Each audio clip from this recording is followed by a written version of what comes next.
Hey, morning. This is Universa. This is another episode of Serving Up Comics, a comic book podcast it's on the Waffle Press Movie Podcast channel. And today we're going to talk Free Comic Book Day. Just came and went, but apparently it's all month long, so you know it's all good. But yeah, we have a returning guest this episode. He's been on like several episodes. I think he's been on like three or four. Oh, Um, yeah. yeah, welcome back to the show, Javier Hernandez. How you doing, Javier? Very good. Thanks, Gene. It's good to see you again. Haven't seen you, at least on a podcast, in a while. So it's good to catch up. Yeah, I want to say the last podcast you were on, it was about like 2 years ago, and I think it was in May, and I think we might have been talking Spider-Man, which I feel Yeah, like, Spider-Man Ditko. yeah, and yeah, no, it's always glad to have you on.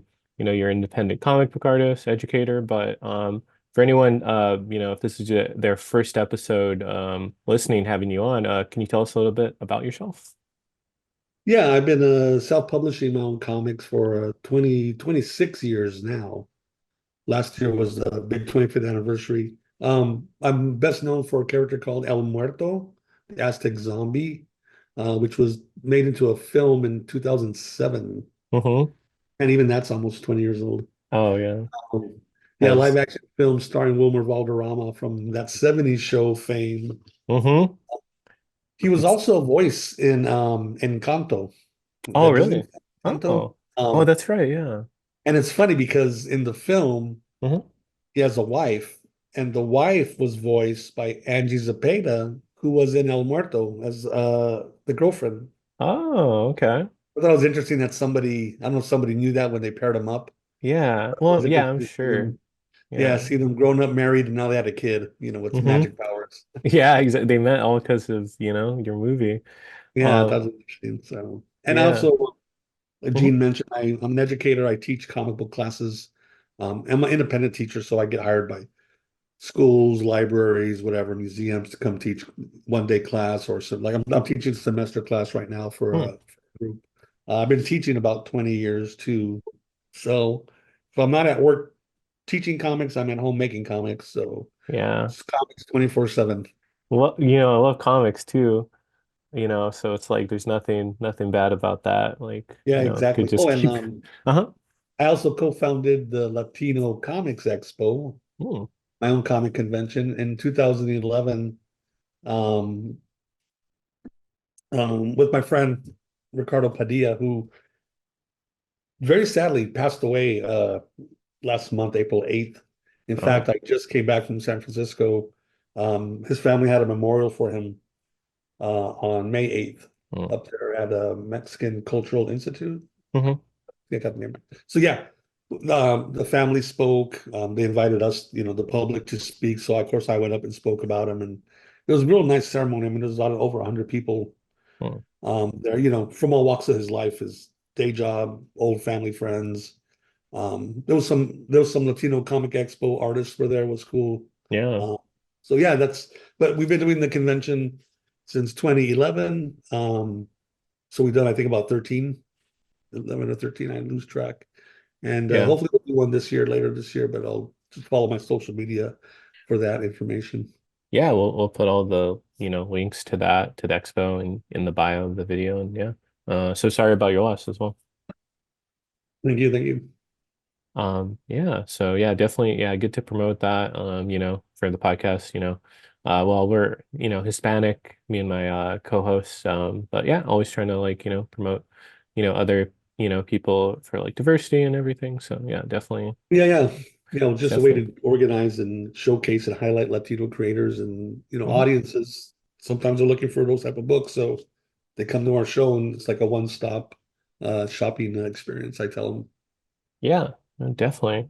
But yeah, just kind of going into it, anything that because it's like, for the podcast, we're always interested in what our guests are reading or watching. Anything you've been reading, just comic book wise?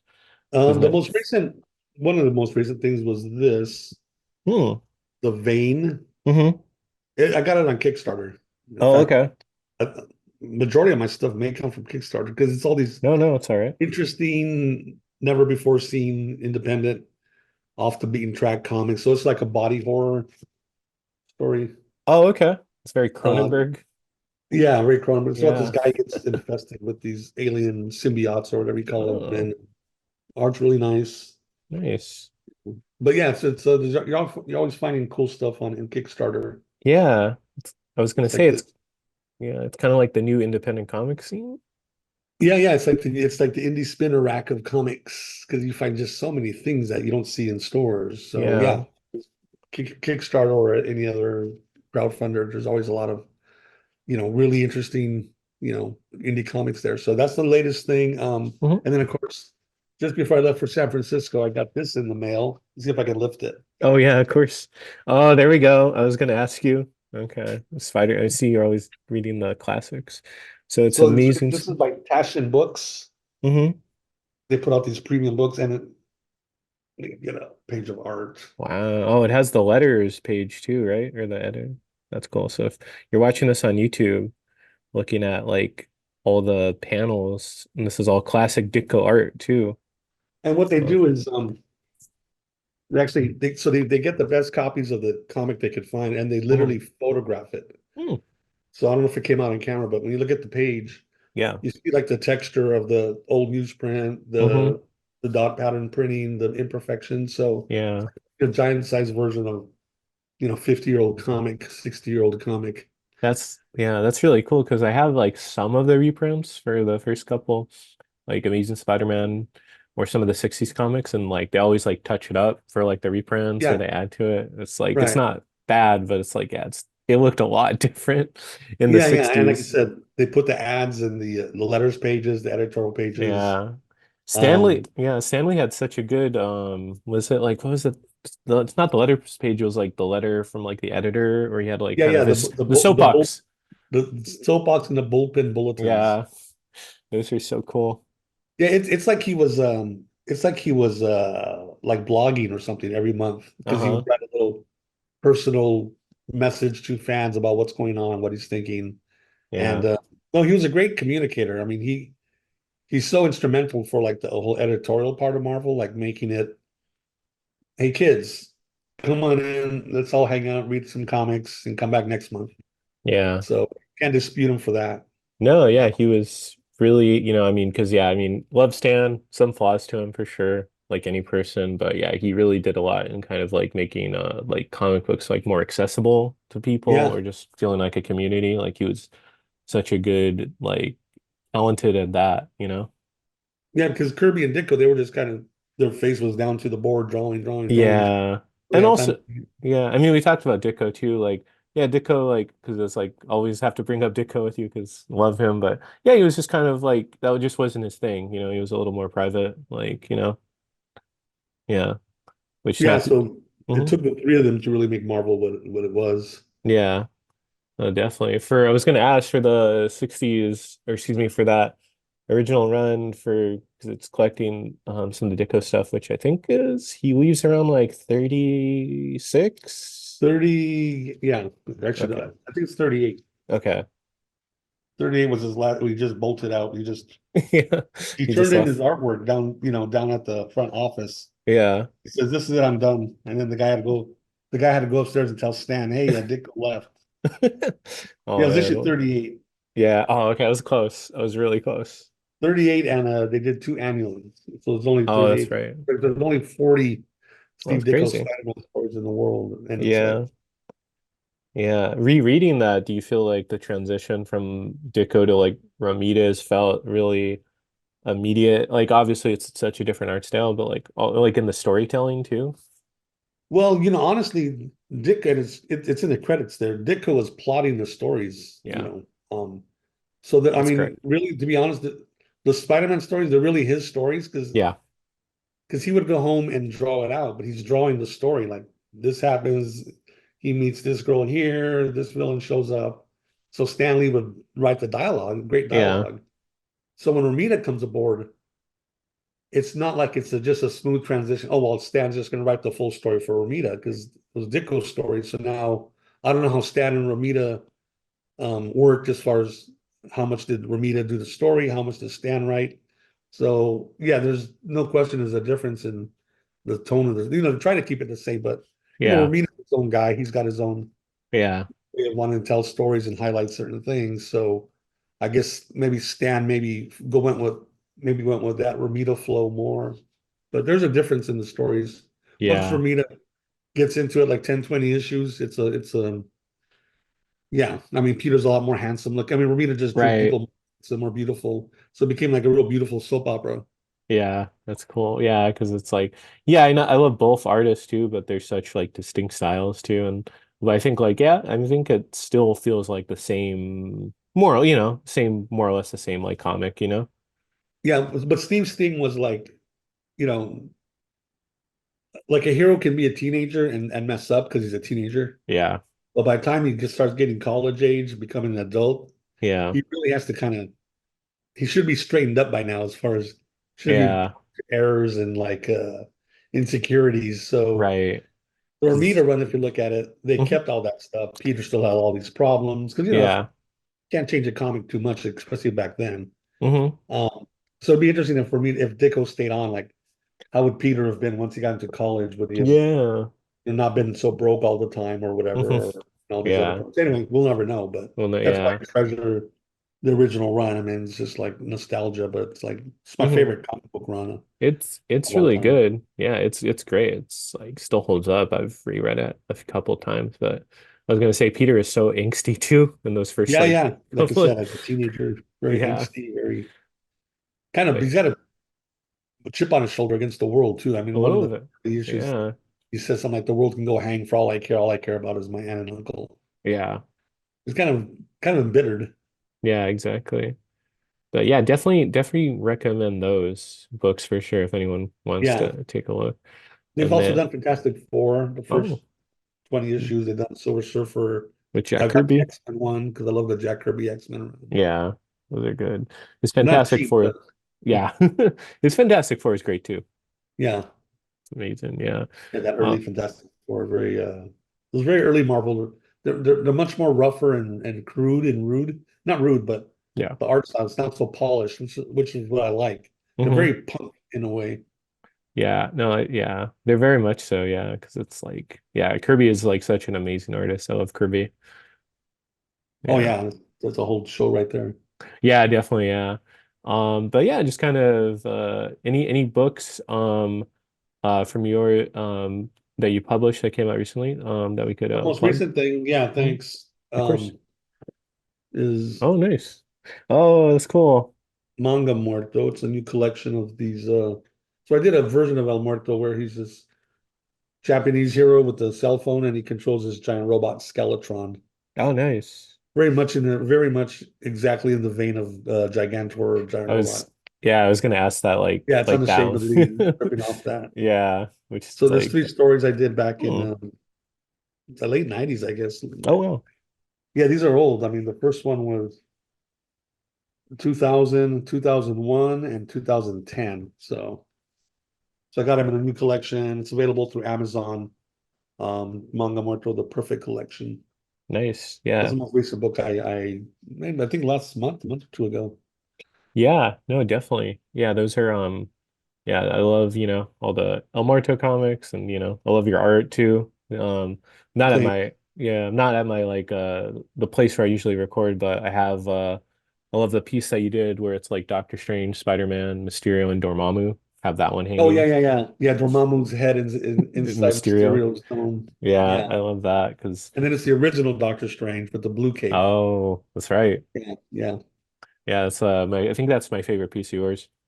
Yeah, I think it's probably one of mine to do too. It's one of my favorite pieces Yeah, around. it's Bringing very the Ditko. core Ditko Marvel Hmm. character. Yeah, it's very Ditko inspired. But yeah, just kind of like going right into it. Point of discussion. Kind of going off of that. How did you get into like independent comic book publishing? If you want to talk a little bit about that. Yeah, so I mean, you grow up a comic book fan all your life, and then you start drawing comics, and then like, hey, I want to make comics to sell them. Yeah. Hmm.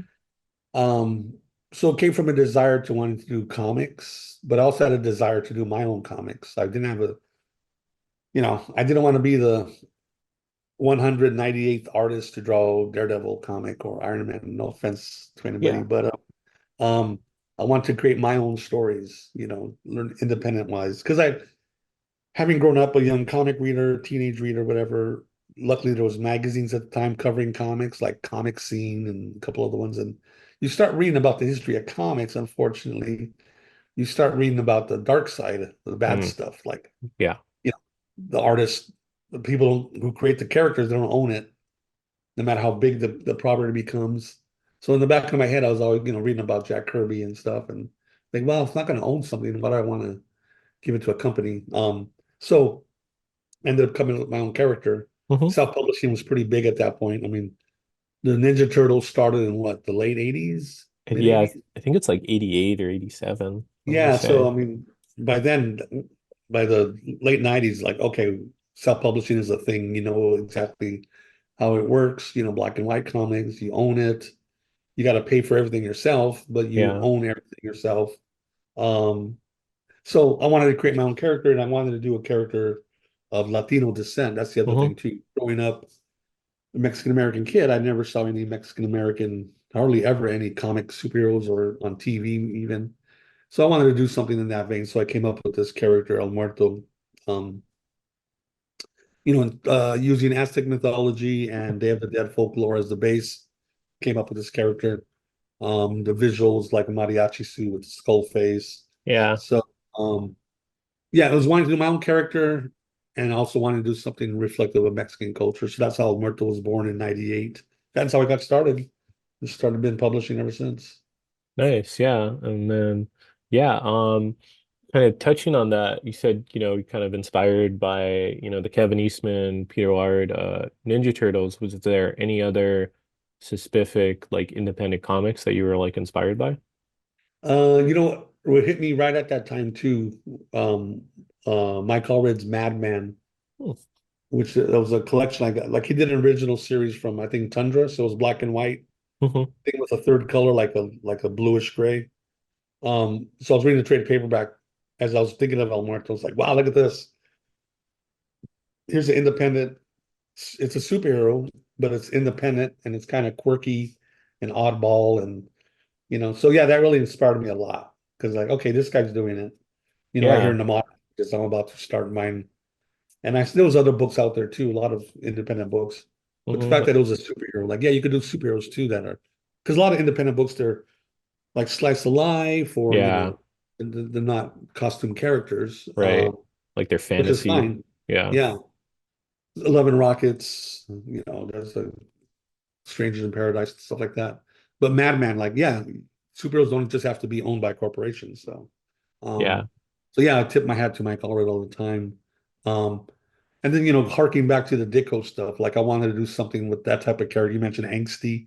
Yeah, kind Yeah. of like an angsty emo character, Hmm. kind of dark and macabre. More dark, like more macabre, like Addams Family. Oh, okay. Yeah, I'm I not love doing like rated R, like what's that real dark comic, Faust or something. I'm not doing something like dark like that. yeah. It's like a dark, quirky Tim Burton, Yeah. Addams Family, Nightmare Before Christmas thing. Hmm. Which is Yeah. so more acceptable now. I think because of Burton. Yeah, Burden I and think he then really like put out to the public. I mean, Addams Family too. yeah, We or the could do, Wednesday show, you yeah, know? exactly. You could put Yeah. out dark, but it's macabre and it could be funny. Beetlejuice, Hmm. stuff like Yeah. that. Which we're getting a new one, I think, this year. So, Yeah, it's uh, supposed to be, yeah. I think it's in September. Yeah, it looks pretty good and Burden is trying to do practical effects, which is cool. yeah, yeah, yeah. I've said some interviews. He's really like, no, we wanted to do it. We got to do it on the set.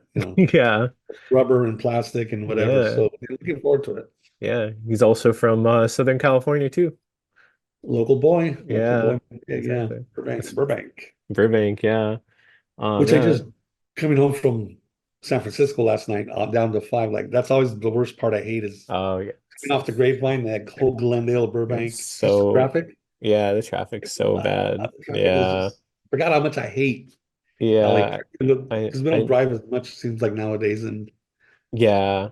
And when I Well, teach, it's during the day, so I get home in time. But like, wow, I hate hitting that traffic.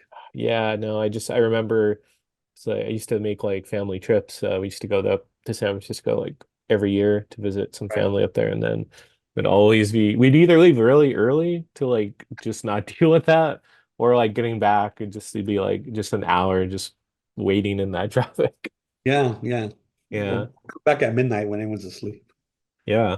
And then kind of, when you're starting out, talk about influences. We're both from same hometown, Whittier. Can you talk a little bit about how Whittier maybe played some part in that? Yeah, in the original issues from the late 90s, 98. Yeah, I mean the character lives in Whittier. Mm-hmm. Well, may as well draw the things I know.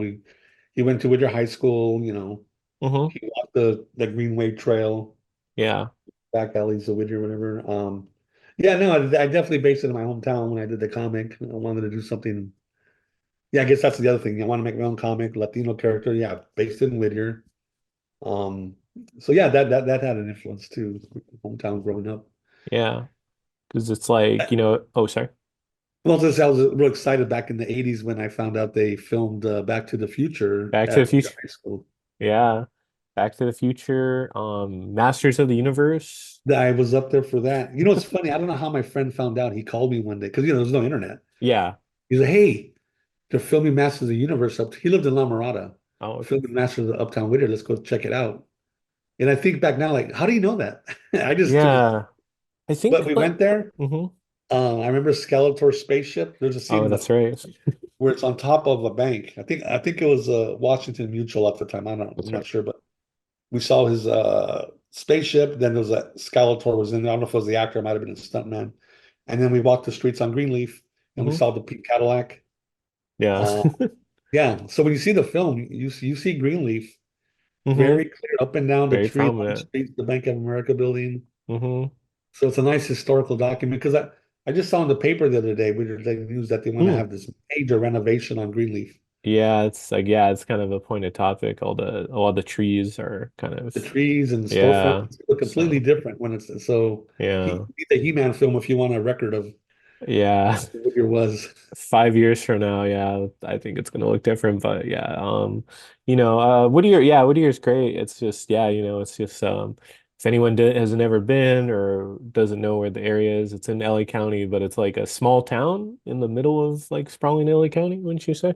Yeah, I say it's east of East LA. Yeah. So I call it now it's East LA. hmm It's between LA County, Orange County, small Quaker town, old Quaker town in the old days. Yeah. Richard Nixon is from Whittier, so there's a hmm president from Whittier. Yep. I, Yep. I, Yep. I'm more happy to mention Nixon nowadays because his numbers have gone up comparatively to other things that have been out there, but I'm not going to get into politics. Yeah. So His stock has certainly gone up in appreciation. Like, you yeah, it's know like what? he's not that bad. He wasn't Yeah, an or relatively. whatever. Yeah. Yeah. You But know, mhm, growing up in Whittier as a kid, you mentioned it influenced the comic, maybe not the storytelling, but when I was a kid, there used to be three used bookstores. hmm, One on Greenleaf, it was Ames Bookstore, mhm. kind of on the side where the 99-cent store is, somewhere on that side. Ames Bookstore.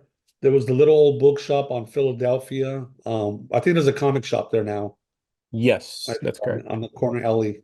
Hmm And then on Comstock, there was another old bookstore. So each one of them had like shelf or two of old comics. hmm So every couple of months, I'd go on my bike, lock my bike up, and just walk to all three, and then pick up some old comics at each place. I mean, well, but this was the late '70s, so the comics weren't that old. They were still maybe mid '70s comics, but Yeah. so I filled up a big, you know, part of my collections by these old comics, really cheap. hmm So I have such fond memories of collecting. I got some of the first X-Men Alpha Flight Oh, okay. appearances, Nice. Tomb of Dracula. Yeah, it was a great upbringing. And then there was a Yeah. bookstore. I don't know if you how old you were, but there was a new bookstore on Greenleaf, Uh-huh. Bookland. Oh, okay. No, that was probably before my Yeah, time. Bookland. Yeah. So it was a big bookstore and they had a new comic section. So I was able to buy new comics there and then the old comics at the shops. But then in '84, last year of high school, hmm the first comic book store in Whittier opened called Franco's Comics. Oh, okay. He gave my friend later because I went there so much, John Franco. But Nice. So yeah, it's like, oh, there's a comic shop opening. Like I never been to one. I've heard about comic shops Uh-huh. in the ads. So I walked in there and it was like, wow, it's nothing but comics. There's new comics, there's old comics, there's magazines, and I think he sold movie posters too on the Oh, side. nice. That's cool. But it's like, well, I can come in every week, and then like you start learning about, oh, the comics come out every week, and Yeah. then he showed me the Diamond catalog. It used to be really thick, Oh, and okay. that's the catalog the comic shops order from. So the audience, you could buy a catalog, and then you go through that giant book, Mm-hmm. order the books. You tell the guy you want these, he orders them. It's like, wow, now I can get the books exactly that I'm ordering. So it was a great golden age to discover a real comic book Yeah. store. That's really cool because it's like I vaguely know kind of like how, you it was, on the spinner rack or just kind of like how things used to be. Because I think for me specifically, because I've been collecting since like 2002. So it used to be sometimes like in drugstores back then, Yeah. and then like bookstores, and then like comic book stores. But yeah, like when I was collecting, like we had the internet, so it's like you could like look up like what was coming out. So yeah, the Diamond catalog was, the internet before the internet. What comic shop did you go to then as a kid Oh, when you're yeah. Yeah, no, yeah. I don't think I've ever talked about this on the show, but I went to a place called the Hobby Shop. I think it was at some point called Pegasus Comics. yeah, oh okay, yeah, Pegasus Comics. Yeah. Yeah. And that was my favorite comic book store because it was like the owners were nice. I think like yeah, they're very accommodating and like because I was probably like 10 or 12 to like, and so like yeah, I go with my dad and like, you kind of have like oh, okay, so I was mainly probably like collecting like Ultimate Spider-Man or like under other like Brian Michael Bendis stuff primarily. And yeah, the owner, you just ask him like, hey, like where's Ultimate Spider-Man? He'd be like, oh, it's there. So yeah, and they were really accommodating. They had a lot of good like models, like the kit models I Yes. remember they had there because it's like that store, Huge. yeah, Huge. it had such good selection. I would have to like ask someone like for photos because I just have like vague memories of how it looked. I think it's like a Bed and Bath Body and Beyond like shop now, but yeah, it used to be, yeah, that was the store, yeah, that got me into comics because When yeah, it you was when you just walk when you walked in, it was a long, thin hall with all the comics on the left, the hmm counter on the right, and then hmm you went down that hall to the whole back part. Yeah, yeah. I think yeah, it even took down some steps, and it that's was all right. the hobby. It was mostly a hobby store, a model store, Yeah. but yeah, they had the comics in that first section. And my friend, yeah, I got to know the owner, Larry. One time Larry Thompson was the owner. Oh yeah. Okay. I was going there. Hey, Javier, come back here. He took me back to the back office, hmm and then he had an old-fashioned safe. He opens the safe. He's all, here, check it out. You ever held a Batman Detective 27? I'm like, What? no. What? Oh my God. Honestly, I was afraid to hold it. I go, you know what? I'm gonna put it down. Yeah. I Yeah. can't afford to turn a page and rip it. That's like the Holy Grail right there. He's Yeah. like, no, check it out, check it out. I'm thinking, well, a guy like you could afford this stuff, but yeah. But it was Yeah. amazing to see Detective 27 first That's appearance of Batman. yeah. And yeah, I never knew the owners or anything. That store discontinued, I think like 2007 or so, right? I think so. Yeah. But at that time, my friend John opened up. I think he worked for them, and then he opened up his own shop back on Greenleaf. Mm. Um, no, the first comic shop was Hobby's Connection, Yeah, Hobby that's right. Connection, and then he opened up Franco's Comics. Oh, So after, okay. yeah, Larry shut down his shop, but he had another shop in Ontario or somewhere. I don't know if they had comics, but and then John closed his up eventually because again, the rent. It's always the rent. They jack up the Yeah. rent. So Yeah, for Uptown, it's like I still love Uptown, but it's like there's so many, not to say like, like whatever, but there's so many places that used to be there and then they just like raised the rent to an yeah, outrageous, yeah. It's like hobby shop, half off books. Yeah. the bookstore half off Yeah. books. It's in Okay. Fullerton now, but yeah. Oh, it is okay. Yeah. Too bad it's not. We don't have a bookstore where. Yeah. Oh, but yeah, hobby shop, yeah, you've given me that's like a what's the word? It's like a core memory going there, Yeah, yeah. no, It was the like first big comic shop. Yeah, that was the happy place for sure. Yeah. Love that. But yeah, like kind of going back to independent publishing, like how would because we were talking about like the Diamond Select or sorry, the catalog. How would people find out about independent comics specifically though? I'm just really curious. Yeah, I mean, well, like for me, just going to that Diamond catalog, but it really depends on the owner of the shop, what they order, right? So you walk in a comic shop, see Iron Man, JLA, whatever, and then you'll see like, I don't know, John Sable or Flaming Carrot or something. Oh yeah. But Remember it's Flaming really Carrot? on Mm-hmm. the whim of the owner Mm. ordering it. So you see it. So that's how you discover indie comics back then. You just walk in the comic shop and just you discover it on the shelf. But Yeah. not every owner of every shop would order every book in the catalog. So Mm-hmm. some shops may never get Turtles or whatever. But Or yeah, or like Elf Quest or something. yeah, yeah, exactly. But Yeah. it was. I mean, if they're big sellers, they'd order them. Yeah. But it was really hard to find nuggets. It depends on the owner. Like, oh, this looks interesting to me. Let me order a few for my shop. So, Mm-hmm. yeah, it was always on just a look of a draw what Oh, comic shop you walk into. Obviously, the bigger comic shops can afford to take more chances, and might order 20 different indie titles, whereas another shop may order just one or two just to play it safe. So yeah. it's always hit and miss. It's always Yeah. on. 'Cause it's like, yeah, I guess it would just be kind of like, yeah, I mean, like turtles, everyone loves turtles, but not everyone, would like Cerberus or, Right. like Flaming Carrot, which not to say they're bad or whatever, but yeah, sometimes, yeah, it's all, because it is a business at the end of the day for sure. Yeah, and comics aren't returnable, I guess, like paperback books. So like the whatever shop, whatever they order, they keep forever unless they sell it. So yeah, Yeah. I don't blame them for being, not taking the big risk. But yeah, like most would have the turtles because it's going to turn out to be a million seller. Yeah. I think ElfQuest was pretty big. Yeah. Elf Quest. Yeah, there were a lot. And then kind of going off of that, how do you feel like the landscape changed like in the last like 30 years, 40 years or so? Oh, the three-letter answer for that is the web, Okay. the internet. I mean, in various ways. One way is finding stuff. Hmm.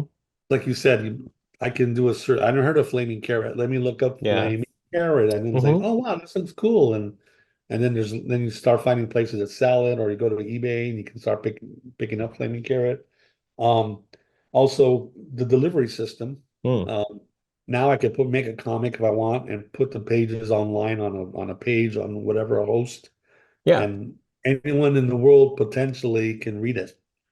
Whereas before, what was the chance of my comics being read by someone in Sweden or, Kenya or something, whatever. But potentially now, because of the internet, um, anyone can read anything anywhere at any time, anytime. 2 in the morning, you can find some comics online. So yeah, Yeah. I mean, but the web has changed everything in life, right? Not just comics, but every industry, every art form, everything, society, for Yeah. good and bad. It's changed everything. It really has. Yeah. I mean, yeah, it's good, for like independent publishers that, stuff is more accessible. Yeah. There's, ways to find it. Yeah. So, And people who can't afford to print because printing, could run you a couple of $1,000. mhm. But you can put it online. Yeah. It's No, great for young kids. mhm. Young people who have no access to money. They can put up their stuff online. Anyone can. So Yeah. it's really amazing what yeah, just the change that the internet has done for entire world society. Hmm. That's the Yeah. biggest change, I think. Because I mean, there's still comic shops. There's still publishers making comics and they're available at the comic shops. So that hasn't changed. Yeah. It's just the that internet world, the digital world, which didn't exist before. Um, I mean, things change in the physical world, like the technology, like the print quality on the books is better. Hmm. They have better papers. The color reproduces better, stuff like that. Digital lettering, if that's what they want. So the art form has changed too, just because technology has changed. But at the end of the day, it's still whether you put it online or on paper, you're still having to come up with an idea, visualize it, draw it Yeah. out. put it out, and someone like you has to like it or not like it. Yeah. I could create it. You still have to read it. You have to Hmm. decide if you like it or not. So that doesn't change the matter of technology or one day you're going to project the comic into your head or whatever. I mean, if you don't like it, Yeah. you don't like it. If you like it, you like it. Yeah, no, I agree. And then like t going off of that for accessibility, like kind of going into it, main topic of discussion, Free Comic Book Day. How do you feel like Free Comic Book Day has like helped audience, or excuse me, helped introduce audiences to like independent comics or just comics in general? Yeah, I think it's like I said before, it's probably one of the greatest things that's ever come out of the comic industry. Free Comic Book Day, which started, didn't it start with the first Spider-Man film in 2002? I believe it, yeah, I I think believe it so. did. Yeah. Somebody was smart. I forgot the guy's name. Maybe it's Yeah. Joe Field. Some comic reader. He was smart. He's like, hey, this Spider-Man movie is coming out. It's going to be freaking huge. Hmm. Well, how do we get people excited about the actual comics, not Yeah. just the movie? So Yeah. he came up with this idea where, um, well, I got a whole stack, my recent stack, Oh, nice. um, Hellboy. free Comic Book Day Hmm. branded comics. So publishers would make these comics available for the retailers to order at I guess they're really discounted price. It's like, hey guys, we're all gonna take a hit because let's get these books out. So the stores order a bunch of there's like a catalog, I guess. There's a whole section of just the free comics. I don't know how many there are now, maybe 50. So Hmm. stores order they order what they want, what they think they can get rid of, and then they're literally free. So it's a way to get people coming to the store. Um, Hopefully they hear about it in the local news, like, oh, there's free comics. So Yeah. they go to the store, they pick up a sample, but they maybe start shopping like, oh, since I'm here, what's up with Batman or something. So it's a great idea, and there'll be indie comics in the store, and I think there's some indie press will do a free comic book day edition too. So yeah, it does put more eyes on indie creators and the creators in general, comics in general. Yeah, no, I agree because it's like, like it's good to like trying to think of a better word than like synergy, but like, the synergy of like, yeah, people like the MCU, but it's like, I love the MCU, but it's like, some of the, comics they have like really interesting deep storylines. If you like this, you like this. If you like this in the movies, you like this even in the comics even more, you know? Right, right. But I've always wondered because it's already been what 20 years, 10 years MCU, whatever. I mean, Hmm. because those films are huge. Yeah.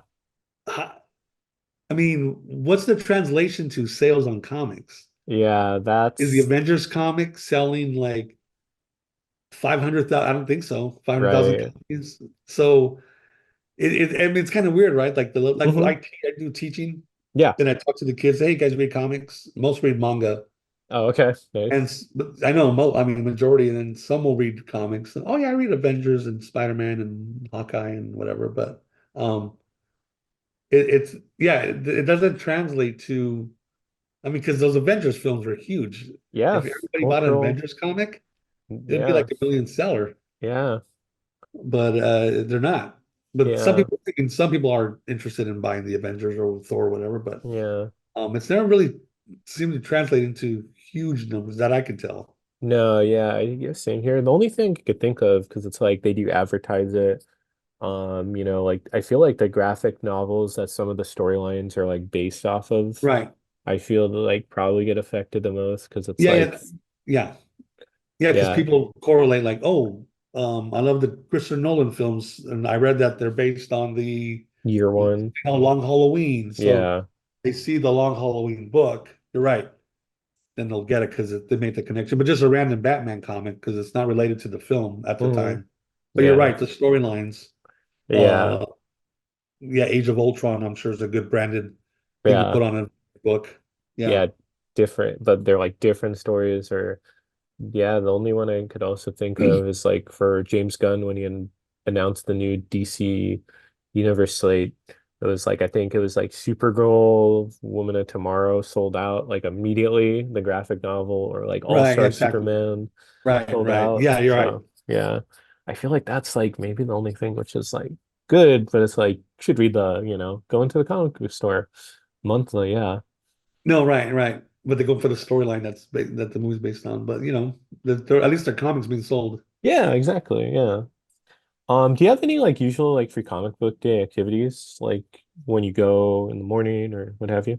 You know what well, as a creator, I go to my friend Peter's shop, Nostalgic Comics up here in San Gabriel. So, because he has, again, so the stores will do their free comic book, their free comics.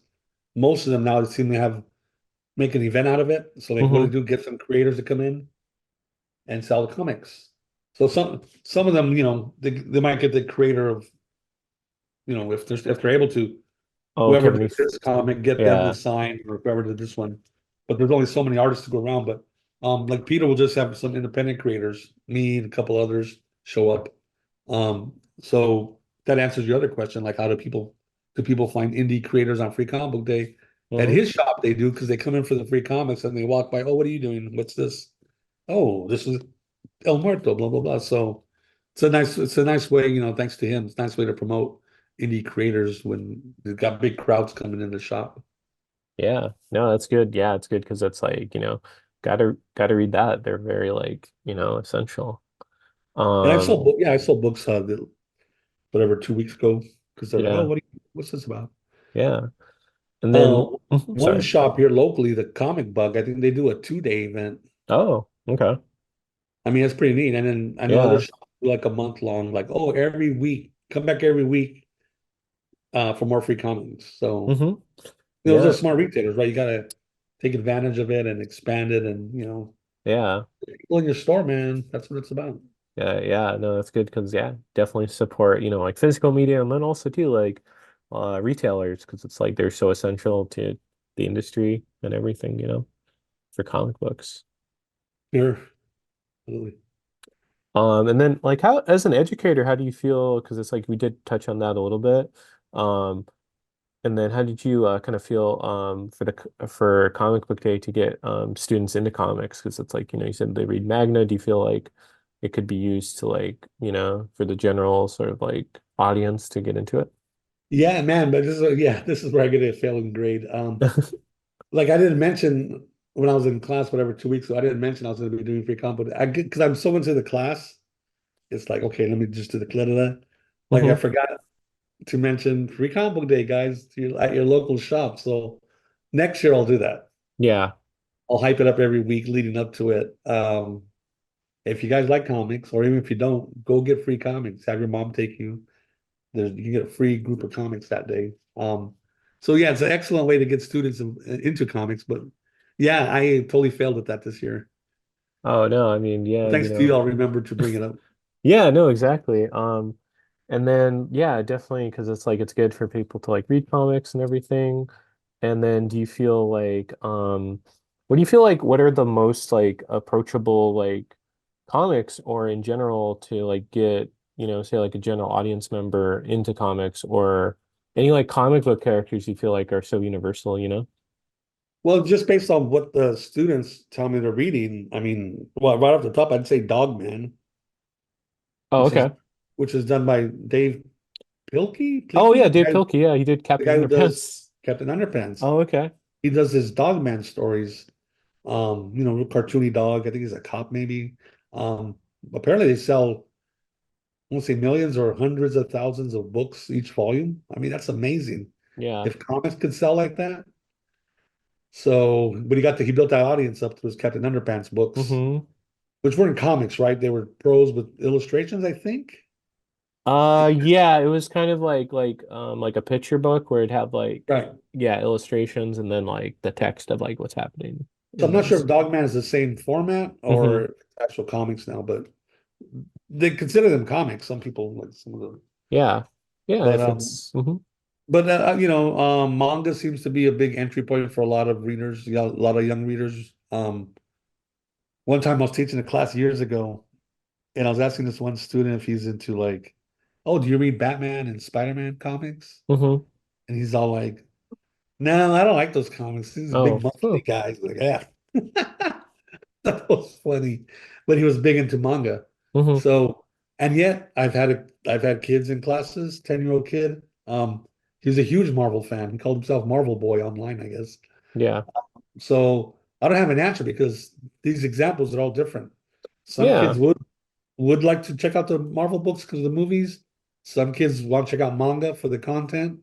Others like stuff like, Dogman or any other, I guess, children's YA books, where they're Hmm. not, or the more, maybe they look more familiar to them like Nickelodeon cartoons or something.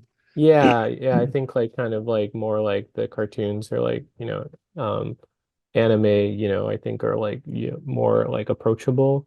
But yeah, Yeah, I that's what I still think. feel I still feel like characters like Batman or like Spider-Man, it's Oh, still those like two I think are because they're so perennial now. Yeah, that's always yeah, an entry point.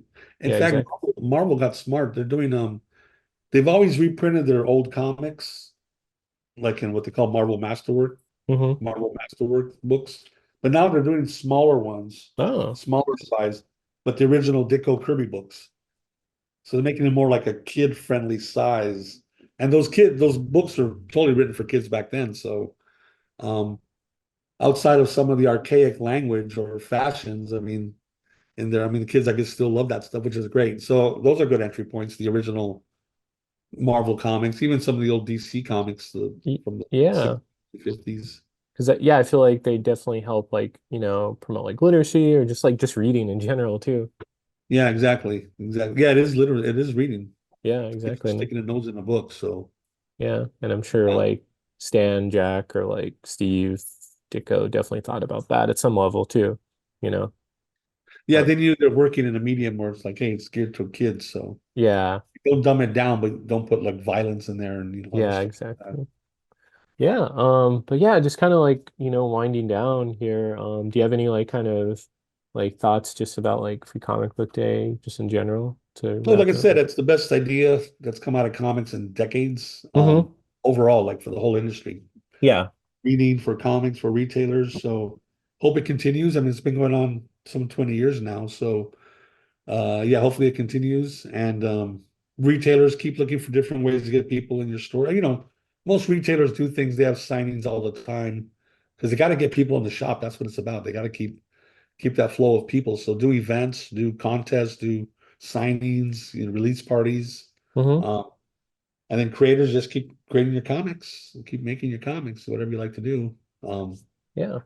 do it. I'm working on a couple of new projects right now. So Oh yeah. Yeah, anything you want to promote before we yeah, I'm working on wrap? the next El Muerto storyline. So I've done two graphic novels. Mm-hmm. Instead of a third graphic novel, I'm deciding to experiment. I'm going to release it as three single issues, just so I can get the work out there quicker, right? Because if I have to wait for a year and a half for a book, I got nothing out. But if I can release three different issues periodically and then collect it later. So it's the third book is, here's some of the pages. This is how I work. Oh, You nice. know, 11 by 17 hand-drawn pages with ink Uh, and a pencil, and I letter it in the computer that's so after I cool. scan it. Let me see, find some juicy pages here. That's pretty cool. So That's awesome. Yeah, if anyone's yeah, watching the on YouTube. sacrifice scene is always nice, Oh, that's nice cool. brutal scene to share with the audience in the morning. Yeah, yeah, definitely. And then I'm working on I'll give your viewers Yeah, a yeah. exclusive. It's called Project X Online. It's a secret project. So about 2 years ago, I really got into the Golden Age Ghost Rider. People have He's probably seen him. Like he's on a horse. yeah, he's the Western one, right? He's all white, white mask, white cowboy outfit, white hat, white guns. White gloves, white horse. Mm-hmm. He came out in the 50s. Been around forever.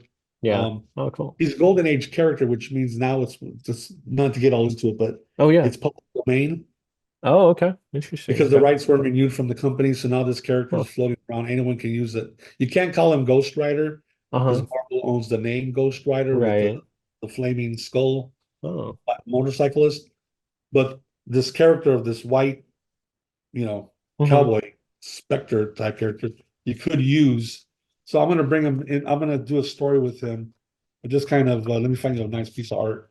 Oh, yeah, of course. Just kind of updated him a Oh, bit where he's kind of zombified. yeah, that's cool. But see, this is the original suit, the white mask. Yeah. This stuff is new, where it's ripped and zombify. Kind of looks like Deathlock or Jonah Hex or something. Oh well, yeah, Uh, I was gonna say very Jonah Hex so inspired I'm working on a story for him. Um, Let me a little more share some more art with you. So for sure. that'll be coming out. We'll see. Might be a year later. Here's him more in the Western Oh, that's pose. so cool. Let's see, he's got the exposed ribs here. So Hmm. it's the classic Ghost Rider, but want to give him a little darker edge. So here's me working on the rough draft. Here's how I work, Gene. I don't write a script. Oh, yeah, I very just Marvel start in method. my head. I got the story Yeah, and I start drawing it yeah, out. Jumping up on the back of the truck there on this horse. that's so cool. Yeah, But anyway, definitely. Yeah, if anyone's listening to this through the pot, just through, iTunes, definitely check out the YouTube link too, which yeah. you got a big preview here. I haven't shown these yet. Yeah, no, that's really cool. Thank you so much So for sharing. yeah, so I got Alberto coming out, and then the Ghost Rider Project X thing. Hmm. And I'm coloring one of my old comics, The Coma, Hmm. came out, I don't know, 10 years ago, black and white. So I'm gonna color it and re-release it as a color comic. So yeah, I got working on three projects at the time on what time right now. Yeah, definitely. Definitely you have to come back to the show to definitely promote those when they're when they're wrapped. I'd love to Hey, no have you back. problem. Sure. Thank you for having me back. Yeah, wish you the best too. But yeah, I'm very Yeah. excited to see those when they're finished. Thank you. Yeah. Yeah, thanks. But thanks for bringing up Free Comic Book Day. I'm glad we were hopefully educate the public about, this great event that comes up every year. So it'll be back next year in May. Hmm. Yeah. Talk more about it. But yeah, Javier, any social media that you want to plug or promote before we let My you go? Instagram seems to be the popular one, Hmm. Javier Comics. Maybe you can link it. Oh yeah, of course. Yeah. And I'm on Facebook at Javier F. Hernandez, and Hmm. then Twitter X, I think Javier Hernandez. I don't remember them. Hopefully you Yeah. can pick things up. We'll put the links in the description of the video for sure. Cool. Yeah, definitely. But yeah, no, thanks for being a cool guest. Again, hope to have you on again. This was a really good discussion. So yeah, definitely any listeners give you a follow below. But yeah, I guess that kind of like wraps up our episode. Yeah, you could Cool. find, Serving Up Comics at Serving Up Comics, Instagram, Twitter, Waffle Press at the Waffle Press Podcast on Instagram, Waffle Press at the Waffle Press on Twitter, or on iTunes, SoundCloud, Spotify. Please like, share, subscribe. If there's something you don't like it anyway. It's a lot of fun stuff. Thanks for watching. Thanks for listening. You've been professionally unprofessional.